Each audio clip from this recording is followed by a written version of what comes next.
qui est stoppé en entrée de zone chez les Huskies. Abbandonato reprend l'attaque. Une belle passe pour Bibeau. Bibeau du bord du côté droit. À Teasdale, près du filet. Devant le filet. Le but! Marqué par Bocage. C'est 1-0. Quel échange ici à 3 entre Félix Bibeau, Teasdale et Bocage qui vient compléter la belle passe de Joel Teasdale qui a été patient. Il a fait effectuer une belle passe du revers. Aucune chance pour Colton Ellis. Les Huskies qui marquent le premier but en profitant de cet avantage numérique. Et pour Alex Bocage, ça lui en fait maintenant. Allons voir, son 33e but de la saison. Il y aurait sûrement des passes à Teasdale et peut-être Abbandonato. Attendons voir pour la confirmation. Je crois que c'était Félix Bibeau. Enclave, finalement reprise par l'Océanique, mais beau travail de Bocage qui provoque un revirement. Encore une fois, les Huskies reprennent. Tire sur réception de Riorchak sur la belle passe de Bocage. Mais le gardien Ellis qui résiste. Quel beau travail oui, tout à fait. Bocage, de ce trio. Oui, Bocage est allé d'un deuxième effort qui a coupé la sortie zone. Play pour les Huskies, donc c'est un avantage numérique pour les Huskies, par contre, au bout du compte.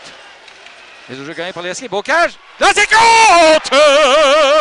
Alex Bocage, qui marque avec 3 secondes seulement. On parle souvent quand Paul de l'importance de gagner les mises au jeu lorsqu'on est avantage numérique. C'est exactement ce que Félix Bibeau a fait.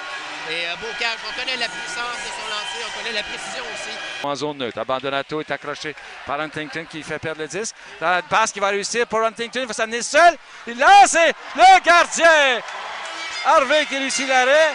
C'est plutôt Gagnon qui, j'ai dit Huntington, mais Dobson va être chassé pour rudesse par contre. Oui. Et Dobson qui a renversé Gagnon. Oui, Gagnon qui venait de donner un coup là, sur la mitaine. On tente une relance de l'attaque qui est coupée sur la ligne bleue des Huskies, tout près de la ligne bleue. Là, finalement, c'est repris plus loin par Bowman. Bowman s'amène au filet. Il lance et compte. Alors, Parker Bowman qui marque un premier but pour l'Océanique. Oui. Un but marqué à 5 contre 5, alors que Bowman est en mesure là, de stopper. En fait, c'est le numéro 7, le Ouellet, qui a stoppé. Ça revient à Régis à la ligne bleue. Régis lance dans la mitaine du gardien, mais il n'a pu contrôler. La rondelle, Abbandonato réussit à la garder en zone adverse. Elle revient à Abbandonato qui lance, le gardien bloque. Et Teasdale a fait perdre le gant au gardien Ellis. Mais ouais. La rondelle est restée dans le gant. Non, je ne sais pas. Oui. Oui, elle est restée dans le gant. Alors, se bousculer qui bien mieux devant le filet. 32 à la pénalité de Riorchak. Dasto qui patine allègrement en zone centrale, entre chez les Huskies du côté droit, s'arrête de la ligne 2, remet à Lafrenière. Lafrenière s'avance, remet du côté gauche et voilà le but qui est marqué. Tir de Huntington. Est-ce que c'est Huntington qui a marqué? Oui, je crois que oui, avec une passe à Alexis Lafrenière. Donc, naturellement, là, on avait beaucoup d'espace du côté de l'Océanique, alors qu'on évoluait là, à 5 contre 3. Non, c'est le numéro 22. Gagnon. 23. Oui, c'est ça. Salda dégage. C'est bloqué par Pinard. Hausse à des mises en jeu à la gauche du gardien. Pinard remet derrière à Cyr. Cyr amaille à partir avec un joueur de l'Océanique. Il réussit à rejoindre Pinard qui s'avance. C'est bloqué par le joueur de l'Océanique. Là, on cherche le disque. Et finalement, le but est marqué par Riorchak. Oh, on n'aimera pas ça du côté de Serge Beausoleil. Oui, mais Jean-Paul, le joueur tentait de garder la rondelle sur lui, Jean-Paul. Oui. Alors, maintenant, on est ici pour jouer au hockey. Et Beausoleil, il dira ce qu'il voudra. Bon, on a soutiré la rondelle et voilà. Sous le défenseur de l'Océanique. Exactement. Et Riorchak, finalement. Et on avait 2 joueurs de l'Océanique qui étaient à côté du joueur. On le regardait. Bergeron s'avance au cercle. Il lance. C'est bloqué devant le filet. La rondelle est libre.